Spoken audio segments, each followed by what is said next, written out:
بسم اللہ الرحمن الرحیم ناظرین، میں ہوں ڈاکٹر عرفان اور آپ دیکھ رہے ہیں میرا فیس بک اور یوٹیوب چینل۔ آپ سب کو رمضان المبارک ہو۔ آج رمضان کی پہلی سحری ہے۔ پاکستان میں بہت ساری سیاسی خبریں، لیکن اس سے پہلے میں آپ تمام دیکھنے والوں کو یہ گزارش کروں گا کہ رمضان اللہ تعالیٰ کی طرف سے ایک تحفہ ہے، اللہ تعالیٰ کی طرف سے ایک بابرکت مہینہ ہے۔ اس کے اندر جہاں آپ روزے رکھتے ہیں، عبادتیں کرتے ہیں، یہ تو ایک پہلو ہے جو تو ہر حال میں ظاہر مسلمان کے لیے لازم ہے، وہ کرنی چاہیے۔ لیکن اس کے ساتھ ساتھ میں یہ ریکویسٹ کروں گا آپ تمام لوگوں سے کہ آپ کے ارد گرد، آپ کے محلے میں، آپ کے رشتہ داروں میں، آپ کے دوست احباب میں، جہاں جہاں دیکھیں کوئی نیڈی آدمی ہے، اس کی ضرور مدد کریں، حسبی توفیق کریں، جو کر سکتے ہیں۔ اس کی سحری میں کنٹریبیوٹ کر سکتے ہیں، اس کی افطاری میں کر سکتے ہیں، اس کے بچوں کی عید کی شاپنگ میں کر سکتے ہیں، لیکن یہ ہر صورت کریں۔ باقی چیزیں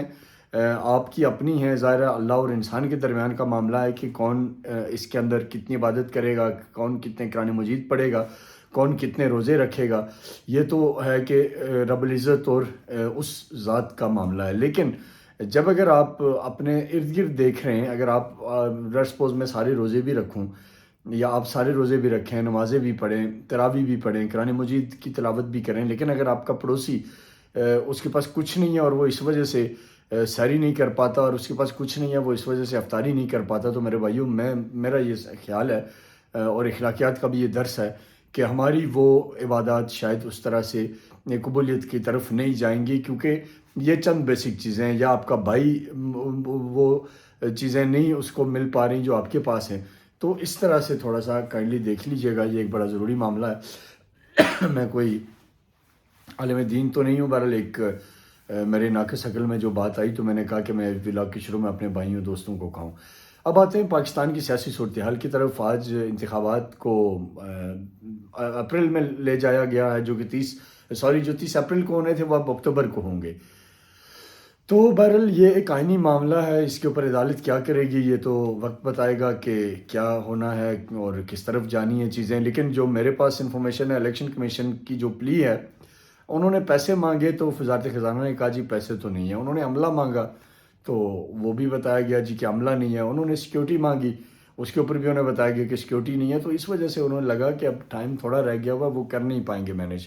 تو انہوں نے اس وجہ سے اکتوبر کی طرف لے گئے۔ اب دیکھنا یہ ہے کہ جو ہماری قومی اسمبلی کی مدت ہے وہ بھی اکتوبر میں پوری ہو رہی ہے، تو کیا یہ اکتوبر میں جنرل الیکشن ہوں گے ملک میں، یا اکتوبر میں یہ صوبے کے الیکشن ہوں گے۔ اور خیبر پختونخوا کی ابھی ظاہر ہے وہاں بھی چل رہا تھا،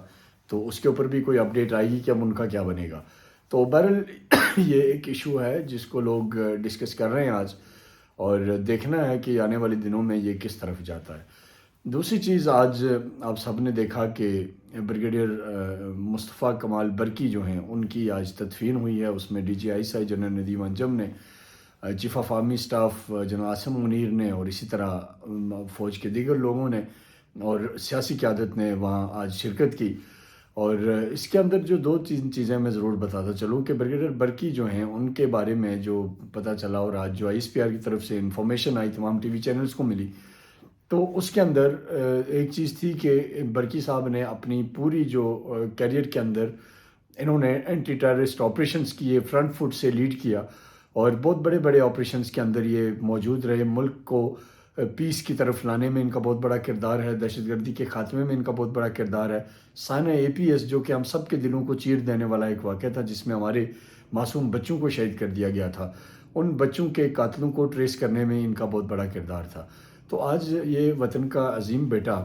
اپنے وطن کے لیے لڑتے ہوئے جام شہادت نوش کر گیا، اور آج ان کو دعاؤں میں سپرد خاک کیا گیا۔ تو میرا یقین ہے کہ ایسے لوگ عظیم تر لوگ ہیں جنہوں نے اپنے ملک کے لیے، جنہوں نے آپ کے اور میرے بچوں کے مستقبل کے لیے، جنہوں نے ہماری حفاظت کے لیے اپنی جان قربان کر دی۔ یقین کیجئے جو آدمی اپنی جان قربان کرتا ہے اس سے بڑھ کے کوئی دوسری چیز نہیں ہوتی۔ اور پاکستان فوج کا جو خاصہ ہے، پاکستان فوج کی خوبی یہی ہے کہ یہاں ہمیشہ آفیسرز فرنٹ فٹ پہ آ کے دہشت گردی کا مقابلہ کرتے ہوئے جام شہادت نوش کر گئے۔ میں کئی چہرے میری نظروں میں ہیں جن میں کن کن کا ذکر کروں۔ کیپٹن روح اللہ شہید، ایک خوبصورت سی تصویر سوشل میڈیا پہ آپ دیکھا کریں، گوگل کریں گے آپ کو ملے گی۔ کوئٹہ پولیس ٹریننگ سینٹر پہ جب ٹیررسٹ اٹیک ہوا تو وہ وہاں اندر گئے، انٹر ہوئے، اور انہیں باقی جو ٹیررسٹ تھے ان کو مار دیا گیا۔ ایک دہشت گرد ریکروٹس کے اندر چھپا ہوا تھا، نہتے ریکروٹس تھے جن کے پاس اسلحہ نہیں تھا، ان کے اندر وہ چھپا ہوا تھا اور وہ یہ چاہتا تھا کہ یہاں سب جمع ہوں تو پھر میں بلاسٹ کروں۔ کیپٹن روح اللہ نے چاہتے تو وہ کسی جوان کو اندر بھیج سکتے تھے کہ اس ایریے کو کلیئر کرو، لیکن کیپٹن روح اللہ کو پتہ تھا کہ یہاں ایک ٹیررسٹ چھپا ہوا ہے، تو کیپٹن روح اللہ نے خود اس کے اندر گئے اور اس کو گلے لگایا اپنے ساتھ اور باقی ریکروٹس کو کہا کہ آپ نکل جائیں، اور جب ظاہرہ انہوں نے اسے ریزسٹ کیا، اپنے ساتھ گلے لگایا بہت دیر تک خود کے بمبار کو، تو وہ پھٹ گیا اور اس کے نتیجے میں کیپٹن روح اللہ شہید ہو گئے۔ اسی طرح پاکستان آرمی کے آپ مطلب کتنے نام لیں جو ایک لمبی فہرست ہے جس میں لیڈرشپ نے خود فرنٹ پہ آ کے، کرنل سہیل عابد ملٹری انٹیلیجنس سے جن کا تعلق ہے کوئٹہ میں، اسی طرح ایک انفارمیشن بیس آپریشن میں گئے اور اس کے اندر خطرناک ٹیررسٹ تھے جنہوں نے بہت سارے بے گناہ پاکستانیوں کا خون بہایا تھا، تو انہوں نے خود اس آپریشن کو لیڈ کیا اور اس میں ہارڈ کور ٹیررسٹ مارے بھی گئے اور اس میں کرنل سہیل عابد بھی خود شہید ہو گئے۔ اسی طریقے سے آپ دیکھیں تو جنرل ثناء اللہ نیازی اسی طرح دہشت گردی کے جنگ کو فرنٹ فٹ سے انہوں نے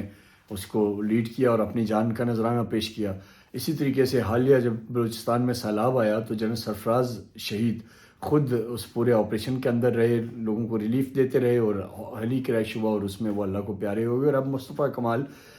برقی شہید جو ہیں انہوں نے اپنی جان کا نذرانہ دے دیا۔ تو اس طرح پاک فوج کے یہ بے شمار ایسے ہمارے لیڈرشپ ہے جس نے فرنٹ فٹ سے قربانی دی ہے، جس نے وطن کی سالمیت کے لیے قربانی دی ہے۔ تو آج میں سمجھتا ہوں کہ پوری قوم کو اپنے ان بہادر سپوتوں پہ فخر بھی ہے اور انہیں یقین بھی دلاتے ہیں جو اس دنیا سے چلے گئے، ان کے لواحقین کو، ان کے چاہنے والوں کو، کہ انشاءاللہ تعالیٰ اس ملک کی سالمیت کے لیے ہم بھی اپنا کردار being a civilian, being a son of soil, اپنے ڈومین کے اندر جہاں جہاں ہم کر سکتے ہیں ہم اپنے اس ملک کی سالمیت کے لیے کردار ادا کریں گے۔ اور آج میں دیکھ رہا تھا تصویر جنرل ندیم انجم اس میں تھے، وہ انہوں نے سلوٹ بھی کیا شہید کو، اور ان کے چہرے کے جو تاثرات آج میں دیکھ رہا تھا تصویر کے اندر، یہ جو ویڈیو فوٹیج وغیرہ اویلیبل ہوئی ISPR کے ذریعے سے تمام ٹی وی چینلز کو ملی، اس کے اندر دیکھا تو ایک عزم تھا، ایک میسج تھا دہشت گردوں کے لیے کہ تم یاد رکھو کہ ہم تمہارے لیے صرف پاکستان کی سرزمین نہیں بلکہ تم جن بلوں سے بھی چھپ کے وار کر رہے ہو وہ ساری کی ساری بلیں تم پہ تنگ کر دیں گے اور تمہیں اس جگہ پہنچائیں گے جس کے تم حقدار ہو۔ تو مجھے یقین ہے پاک فوج کی قیادت پہ، جنرل ندیم انجم پہ، ان کی پیشہ ورانہ صلاحیتوں پہ، کہ نہ صرف شہید بریگیڈیئر برقی کا بلکہ تمام جو اس سے پہلے بھی ہمارے عظیم سپوت اور ہمارے جو سویلینز اور ہماری عوام شہید ہوئی ہے، جس طرح جنرل ندیم انجم نے اپنے کمان سنبھالنے کے بعد سے لے کے اب تک کئی ایسے دہشت گردوں کے خلاف ان کے ادارے نے تاریخی آپریشنز کیے، ہم یہ امید کرتے ہیں کہ وہ سلسلہ جاری رہے گا اور یہ جو دہشت گردی کا ناصور ہے پاکستان میں، اس کو ختم کرنے میں یہی ایک ادارہ ہے جو کردار ادا کر سکتا ہے اور ڈیفینیٹلی وہ کردار ادا کرے گا۔ اس کے بعد میں آخری اپنے ویلاگ کے حصے کی طرف آتا ہوں۔ آج ہمارے بھائی صدیق جان صاحب گزشتہ روز یعنی رمضان، آج تو کیونکہ روزہ بھی شروع ہو گیا تو گزشتہ کل کی بات ہے جب ان کو بھی ریلیز کر دیا گیا، ان کا کیس ATC کورٹ نے ڈسچارج کر دیا۔ اور اچھی بات یہ ہے کہ صدیق جان صاحب جب باہر آئے تو انہوں نے ایک ویلاگ کیا جو میں تھوڑی دیر پہلے دیکھ رہا تھا،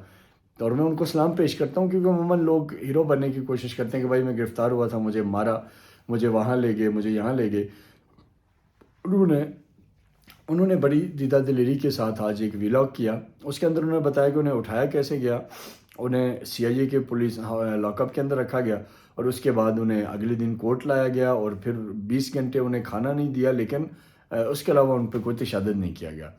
اب ہمارے ہاں کچھ ایسے لوگ بھی تھے کہ جو ہی صدیق جان صاحب گرفتار ہوئے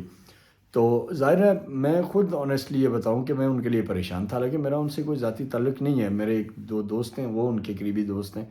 اس وجہ سے مجھے فکر تھی ان کی، جو ہو سکا بتانا ادھر ادھر جو پاسبل تھا پتہ کرنا تھا، وہ کوشش تو ڈیفینیٹلی ہر کوئی کرتا، ہم نے بھی کی کہ پتہ چلے کہاں ہیں۔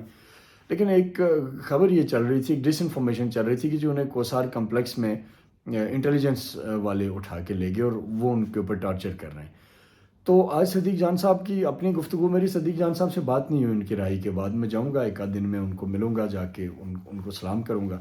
لیکن یہ جو ان کی اعلیٰ ظرفی ہے کہ انہوں نے جھوٹ نہیں بولا اور انہوں نے آئینہ دکھایا اور سچ بتایا ساری بات، پروپیگنڈے کا موقع نہیں دیا ہاسٹائل جو بیٹھے باہر لوگ ہیں جو کہ دعائیں مانگ رہے تھے کہ صدیق جان صاحب کوئی ایسی ویسی بات کریں جس کو ہم فائدہ اٹھائیں، لیکن صدیق جان نے سارے حقائق پہ مبنی بات کی، جس پہ میں صدیق جان کو اپریشیٹ کرتا ہوں۔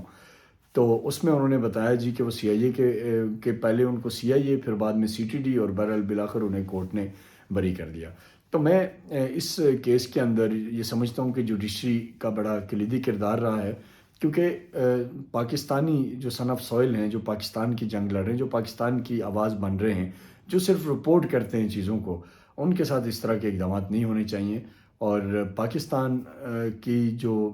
میں سمجھتا ہوں کہ جب تک آزاد صحافت پاکستان کے اندر ہوگی، جتنا ہم اپنی غلطیوں کے اوپر کرٹیسزم برداشت کرنا سیکھیں گے، اتنا پاکستان پھلے پھولے گا، اتنا پاکستان ترقی کرے گا۔ آج پہلے رمضان کو آپ اور ہم سب دعا کرتے ہیں کہ اللہ تعالیٰ اس ملک کو قائم و دائم رکھے، سلامت رکھے، اور انشاءاللہ تعالیٰ مجھے یقین ہے کہ یہ ملک دنیا کی قیادت کرے گا انشاءاللہ تعالیٰ، اور دنیا کو ایک نیا نظام دے گا۔ بہت بہت شکریہ۔